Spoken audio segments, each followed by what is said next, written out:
Firstly, I want to give thanks to our mothers, Marsha P. Johnson and Sylvia Rivera, in this Pride Month.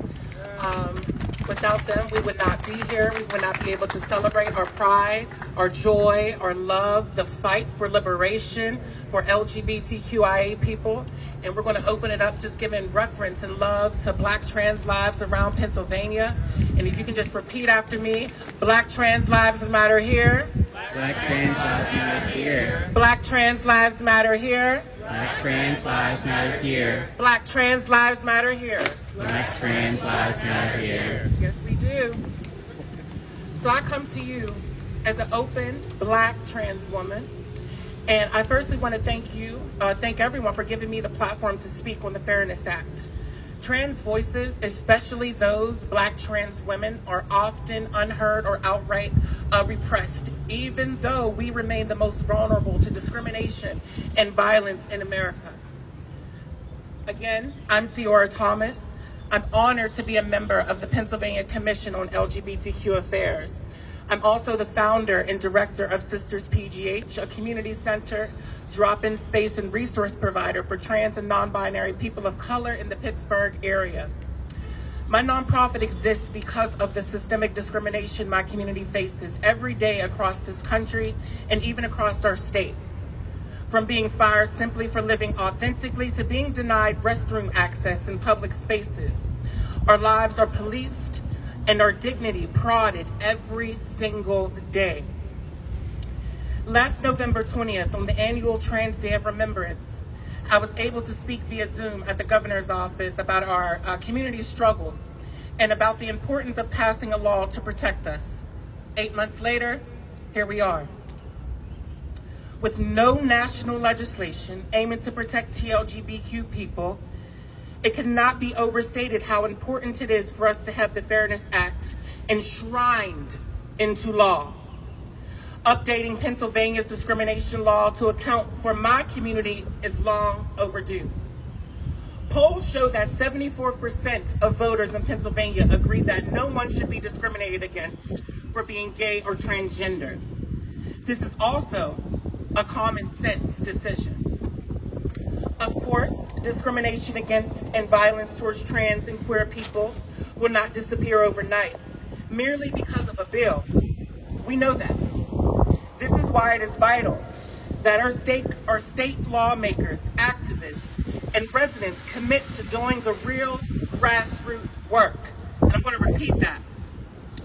This is why it is vital that our state lawmakers, activists, and residents commit to doing the real grassroots work. The same kind of work I've been doing for nearly half my life, work that I should not have to do.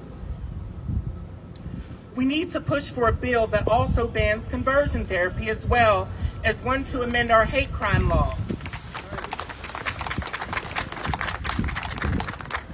We must also ban the atrocious gay and trans panic defense in homicide cases.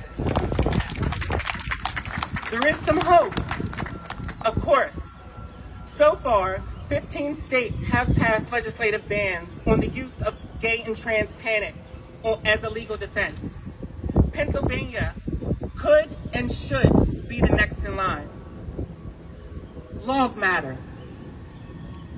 What the government does or does not tolerate ripples out to all of our communities.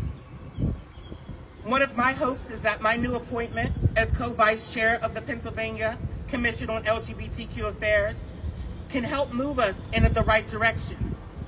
We can take the bold action together and work to ensure our state's legislation is a representative of the values we say we uphold. We also need to advocate courageous conversation as well as healing. The trauma that many TLGBTQ people, especially trans people, experience cannot be overlooked. Providing tangible, substantive resources to mental health is one way to make sure the cycle of trauma is broken. Because we are more than our wounds. We are more than the discrimination we face, and more than the laws we fight for.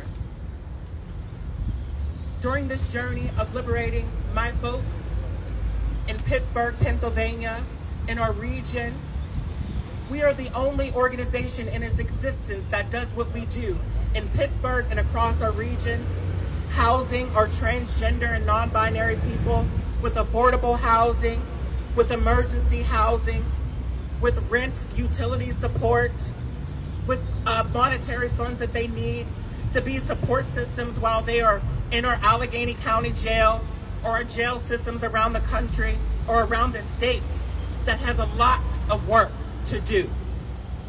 We have a lot of work to do to protect our folks.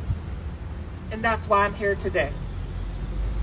Again, I want to thank everyone for having me today, inviting me to speak on the Fairness Act, and for investing in this fight. Every victory matters, no matter how small or how big. Let's keep pushing and make Pennsylvania a state that truly welcomes all. Thank you.